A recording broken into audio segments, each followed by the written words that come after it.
दोस्तों, किसी भी बेअक्ल इंसान को चलाना या उसको अपने अनुसार कठपुतली की तरह चलाना बड़ा आसान हो जाता है उन लोगों के लिए जो अपने आप को हमेशा से ऊपर रखना चाहते हैं। और जरूरी होता है यहीं पर किसी भी एक कुशल नेतृत्व की, साथ में ही आपके बहुत अच्छे सारथी की या अच्छे एडवाइजर की जो आपको सही तरह से एडवाइस करें। बहुत सारे दोस्तों के बहुत सारे दोस्त अच्छे एडवाइजर होते हैं, वो अच्छी एडवाइस करते हैं, पर क्योंकि वो दोस्त हैं इसीलिए सामने वाला उसकी एडवाइस लेता नहीं है। बहुत सारे केस आज की डेट में कोर्ट भरे पड़े हैं डोमेस्टिक वायलेंस के केसेस को लेकर। इन केसेस में होता क्या है? इन केसेस में होता यह है कि सिर्फ और सिर्फ 1 2 3 साल अपने बर्बाद करते हैं लड़का और लड़की, बाद में कॉम्प्रोमाइज होता है, एलिमनी मिलती है, मेंटेनेंस मिलता है और बस जिंदगी ऐसे ही बर्बाद खराब हो जाती है। या फिर आप ये मान लीजिए कि बुरे एक नेतृत्व, जैसे एग्जाम्पल है यदि अमीन अफ्रीका का और साथ में सद्दाम हुसैन, ऐसे एग्जाम्पल्स हैं जीवन में जहां एक खराब नेतृत्व के होने की वजह से या अच्छा एडवाइजर ना होने की वजह से सब कुछ ही ताक पर रख दिया गया। ऐसी बहुत सारी बातों पर आज हम डिस्कस करेंगे अपनी इस वीडियो में। नमस्कार दोस्तों, फिर एक बार स्वागत करता हूं आप सभी का अपने इस यूट्यूब चैनल पर जिसका नाम है कर्तव्य पथ और मेरा नाम है वीरेंद्र वर्मा। दोस्तों, आपके जीवन को अच्छा बनाने के लिए, जीवन को आगे बढ़ाने के लिए और जीवन में कुछ तरक्की दिलाने के लिए आपके मेंटर का होना बहुत जरूरी है।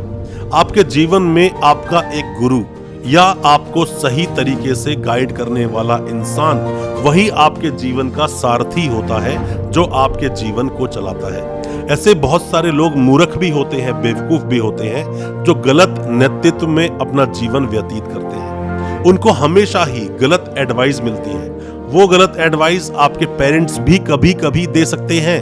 आप मान लीजिए ये कड़वा सत्य हो सकता है। और कभी कभी ऐसे कई सारे घरों में जो विघ्न डाल देते हैं वही घर वाले, और लड़की का घर टूट जाता है, ये भी एक बहुत बड़ा रीजन है।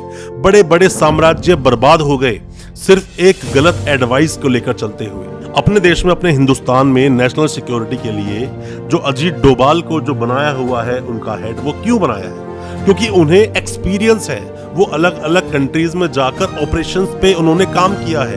वो जानते हैं किस तरह से नेशनल सिक्योरिटी को चलाया जा सकता है, नेशनल सिक्योरिटी का मतलब क्या होता है वो जानते हैं। हमारे देश का शिक्षा मंत्री ऐसा बन जाए जिसको खुद शिक्षा के बारे में कुछ नहीं पता, तो सोचिए उस देश का हाल क्या होगा। ये कुछ ऐसा ही होगा कि उस इंसान के हाथ में बंदूक दे देना जिसने जीवन में कभी बंदूक देखी तक नहीं, तो वो कहां कहां गोलियां मारेगा। दोस्तों, ये बड़ा ही भयानक एक मंजर हो सकता है। ऐसे ही किसी को ऑर्डर दे देना कि इतने लोगों को मार दो, इतने लोगों को बर्बाद कर दो। जैसा कि मैंने आपको पहले बताया था कि एक बार औरंगजेब ने एक ऑर्डर कर दिया था कि वहां जोधपुर में जितनी भी आसपास मंदिर है सबको तोड़ दिया जाए। और वहां जसवंत सिंह ने काबुल में बैठकर भी ये बात बोल दी कि ठीक है, आप ऐसा बिल्कुल कीजिए, पर मैं एक मस्जिद का नामो निशान तक नहीं छोड़ूंगा यहाँ पर जहां बैठा हूं, काबुल में, ईरान या अफगानिस्तान तक लेकर। दोस्तों, ये सब डिपेंड करता है कौशल नेतृत्व पर। आप कितनी ज्यादा बुद्धिमान हो, कितने अच्छा नेतृत्व आपके पीछे है और आप कितनी समझदारी से चीजों पर काम करते हो। एक कुशल सलाहकार आपके साथ होना बहुत बहुत जरूरी है। जब तक कुशल सलाहकार नहीं होगा तब तक आप जीवन की हर लड़ाई हारोगे। जरूरी नहीं कि भगवान श्री कृष्ण ही आपके जीवन के सारथी हो। वो सारथी कोई भी हो सकता है। जब महात्मा गौतम बुद्ध जब जगह जगह घूम रहे थे उस सत्य के लिए कि सत्य कहाँ है, भगवान कहाँ है, कहाँ वो चीज है, तो एक छोटी सी लड़की ने उन्हें आकर बोला कि जिसको आप यहाँ वहां ढूंढ रहे हो वो तो आपके अंदर ही है।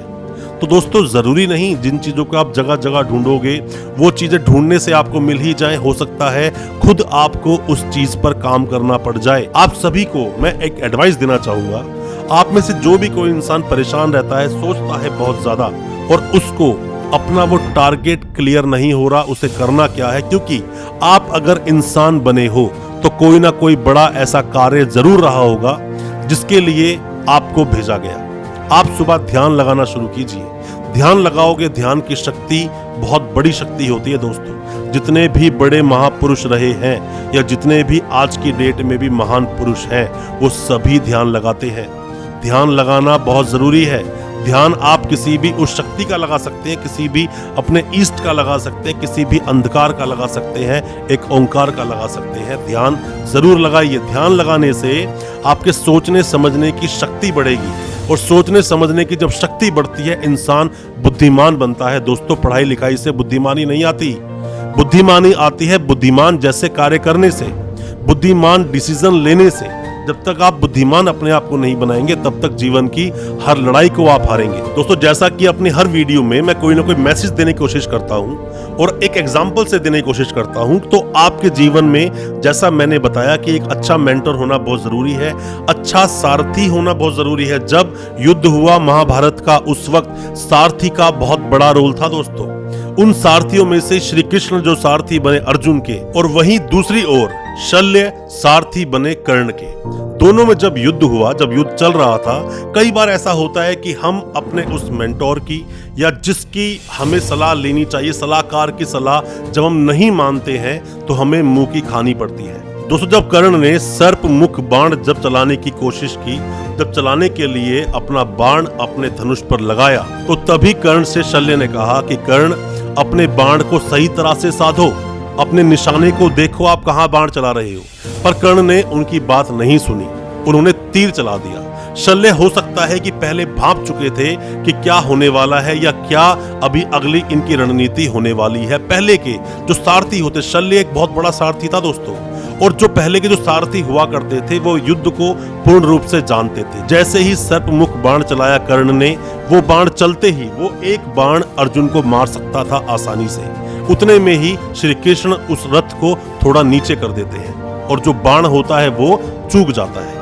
कई बार आपने जब अपने मेंटोर की बात नहीं सुनी, आपने मुंह की खाई होगी। जिस तरह से एक और मैं आपको एग्जांपल देता हूं दोस्तों, जब आपने देखा होगा महाभारत में कि जब 12 वर्ष का वनवास काटने के बाद 1 वर्ष का अज्ञातवास काटना था इन महाभारत में इन सभी पांडवों को, 5 पांडव को, तो इसमें होता क्या है कि एक बार जब उस राज्य पर जब अटैक कर देते हैं, पता चलता है, तो गुरु द्रोण उनको बोलते हैं, सभी कौरवों को, दुर्योधन को बताते हैं कि जितने भी पांडव हैं, सभी पांडव एक ही जगह पर अपना अज्ञातवास काट रहे हैं। उस अज्ञातवास को काटने को भंग करने के लिए सबसे आसान ये है कि कोई भी क्षत्रिय, कोई भी जो बड़ा एक योद्धा होगा, गाय की चोरी को बर्दाश्त नहीं करेगा। आप जाओ उस राज्य पे अटैक करो, सभी गाय को वहां से छीन लो उन लोगों से, तो वहां ये होने से अर्जुन बाहर निकल के जरूर आएगा और अज्ञातवास टूट जाएगा। दोस्तों, एक कुशल सलाहकार, इसमें सबसे बुद्धिमान थे युधिष्ठिर और साथ में ही उस राज्य के जो राजा थे, उस दिन कहीं बाहर गए थे किसी काम से, और जैसे ही अटैक होता है, अटैक होने के बाद में जब वहां पर आकर मंत्री वगैरह बताते हैं उनको आकर कि अपने राज्य में अटैक करने के बाद में, यहाँ पर धावा बोलने के बाद में छीन कर ले गए हैं गायों को सभी को, और वो लोग सभी कौरव थे और लेकर अभी ज्यादा दूर नहीं गए हैं, आपको युद्ध करना होगा। तो जो उनका बेटा होता है वो कहता है ठीक है मैं युद्ध करूंगा। तो द्रौपदी के कहने पर ही जो अर्जुन होता है, जो वहां पर विरंबला का एक रोल प्ले करता है, वहां पर जो सिखाता था, उनको नृत्य गाना सिखाया करता था, उनकी सिस्टर को, जो ये युवराज थे, तो उनके साथ जाते हैं। और जाने के बाद में जब देखते हैं कि वहां कौरवों की बहुत बड़ी सेना खड़ी है, तो जो उनका बेटा होता है, जो राज्य में जहां पर अज्ञातवास काट रहे थे, वो भाग खड़ा होता है तो पकड़ कर लाता है अर्जुन और बोलता है तुम कुछ मत करना, सिर्फ तुम बाण चलाने की एक्टिंग करना, बाकी पूरा युद्ध मैं देख लूंगा। उन पर वो हंसता है तो अपना रथ मोड़कर वो उस पेड़ पर जाते हैं जो बरगद का पेड़ था, जिसमें उन्होंने सारे अपने अस्त्र शस्त्र रखे थे, और उन्होंने उस वक्त हाथ जोड़कर ये कहा था कि आप सभी मेरा इंतजार करना 1 साल का। मैं आप सभी को हाथ जोड़कर आज 1 साल के लिए विदा लेता हूं, और मैं ये वादा करता हूं कि जिस दिन मैं दोबारा जब आपको यहां से निकालूंगा, तो गंगा स्नान कराने के बाद मैं फिर से आपको शुद्ध करूंगा, ताकि आप सब मेरा उस युद्ध में पूर्ण तरीके से सहयोग दे सके। तो जब जाता है कर्ण, तो जैसे ही उनको निकालने की कोशिश करता है, तो अर्जुन के सभी अस्त्र शस्त्र और ऊंचे हो जाते हैं, वो उसमें निकाल नहीं पाता। जब कोशिश करता है और ऊंचे हो जाते हैं। इतने में याद आती है अर्जुन को अपनी वही बात कि मैंने एक वादा किया था कि मैं अस्त्र शस्त्र जब भी उठाऊंगा, उस युद्ध में उठाऊंगा जिसमें जरूरत होगी, और गंगा स्नान करने के बाद ही इनमें शक्ति आएगी। तो वो फिर से हाथ जोड़ते हैं और वो कहते हैं कि सभी अस्त्र शस्त्र मेरे सामने आए, और मेरा वादा है कि मैं जब तक गंगा स्नान नहीं कराऊंगा तब तक आपका प्रयोग नहीं करूंगा। वो दिव्य अस्त्र थे सारे। तो जैसे ही वो सामने आते हैं सब बाण, सब उनका जो गांडीव उनके हाथ में अर्जुन के आता है, वहीं वो तीर चलाते हैं। गंगा वहां से उत्पन्न होती है, बाण गंगा का भी नाम उसे बाद में दिया गया, और वहां से उसको स्नान कराते हैं। फिर उस युद्ध में जाते हैं, युद्ध में लड़ते हैं, और जैसे ही पहला बाण चलता है, चलते ही गुरु द्रोण बोलते हैं कि ये अर्जुन है, अर्जुन है। इसका अज्ञातवास भंग हो गया है। इसका जो अज्ञातवास है वो 14 के दिन खत्म होगा, पर आज छठ है, 8 दिन पहले ही अज्ञातवास हमने तोड़ दिया है, जाकर इसको बोलो। और वो ये भी बोलते हैं कि देखना अगला जो बाढ़ आएगा पितामह भीष्म के चरणों में आएगा। और ऐसा ही होता है, युद्ध होता है, सब भाग खड़े होते हैं, और भाग खड़े होते हैं तो गुरु द्रोण को पकड़ लेते हैं। ये वहीं पर अर्जुन पकड़ लेता है और बोलता है कि गुरु द्रोण तुम्हें तो मैं नहीं जाने दूंगा, क्योंकि तुम्हें पता है कि मैं अर्जुन हूं, बाकी सब तो इस चीज को सिद्ध नहीं कर पाएंगे, और आपको झूठ बोलना होगा कि नहीं वो अर्जुन नहीं था। वो बोलता है नहीं मैं झूठ नहीं बोल पाऊंगा, तो बोलता है मैं आपको यही मार दूंगा। तो उसमें जान बचाने के लिए गुरु द्रोण बोलते हैं ठीक है मैं झूठ बोलूंगा। और ये जब ये पांचों भाई पांडव जब जाते हैं कौरवों के उस राज दरबार में कि हमारा वनवास और अज्ञातवास खत्म हुआ, गुरु द्रोण से ही कंफर्म किया जाता है कि अज्ञातवास तो भंग हो गया, आपने कहा था कि ये वही पांडव हैं और ये अर्जुन है जो बाण चला रहा है। तो वहां पर गुरु द्रोण बोलते हैं कि नहीं ये अर्जुन नहीं था, मैंने उस वक्त मैंने कैसे बोला, पर ऐसा नहीं था। 14 पर इनका अज्ञातवास खत्म हुआ और इनका वनवास भी खत्म हुआ। ये स्टोरी आपको बताती है कहां आप जोश में आकर, गुस्से में आकर एकदम से भूल जाते हो, क्या गलती से आपकी जिंदगी बर्बाद हो सकती है। एक छोटी सी गलती, अगर वहां पर युधिष्ठिर होते ना तो इस युद्ध में किसी भी सूरत में जाने ही नहीं देते अर्जुन को। और इसी एक छोटी सी गलती की वजह से फिर से पांडवों को जाना पड़ता 12 बरस के वनवास पर, क्योंकि इसी शर्त में लिखा था अज्ञातवास अगर भंग हुआ तो दोबारा से 12 बरस का वनवास काटना होगा। दोस्तों स्टोरियां ऐसी नहीं बनी है, आपको कोई मैसेज देने के लिए बनी है। मैसेज देने के लिए बनी है तो आप गलती ना करें, और हमेशा जो आपका गुरु है या जिसकी आप बात मानते हैं उसके हर तरह के जो भी उसने आपको बताया, अपने जीवन के जो एक्सपीरियंस से आपको कोई भी चीज बताई कि क्या करना है और क्या बिल्कुल नहीं करना है, वो आपको बिल्कुल नहीं करना चाहिए। अब दोस्तों तय आपको करना है कि आपको जो अपना सारथी चाहिए वो श्री कृष्ण जैसा चाहिए, जो आपको हमेशा लड़ने के लिए प्रोत्साहित करे और आपको धर्म युद्ध के लिए कहे, और साथ में जीवन को आगे कैसे बढ़ाना है, कैसे आप सक्सेस की सीढ़ी तक पहुंचेंगे, वो सब जानना है। या फिर शकुनी जैसा चाहिए जो हमेशा गलत ही आपको एडवाइस करे। शकुनी की भी पीछे मंशा क्या थी उस पर मैंने वीडियो बनाई है, आप वीडियो को देखेंगे बहुत अच्छे से आप जान पाएंगे। आपका दोस्तों एडवाइजर कैसा है, सलाहकार कैसा है, सब इस पर निर्भर करता है। दोस्तों अच्छा लगा आज का हमारा वीडियो, हमारे चैनल को अभी सब्सक्राइब करें, साथ में लगा बेल आइकन जरूर दबा दें ताकि इसी तरह के मोटिवेशनल वीडियोस हम आपके लेकर आ सकें। और अच्छा लगे आज का वीडियो, हमारी वीडियो को ज्यादा से ज्यादा अपने दोस्तों परिजन परिवार में शेयर करें ताकि हमें इसी तरह से प्रोत्साहन मिलता रहे और हम आपके लिए मोटिवेशनल वीडियोस लाते रहें। बहुत बहुत शुक्रिया दोस्तों, धन्यवाद हमारे इस वीडियो के साथ बने रहने के लिए।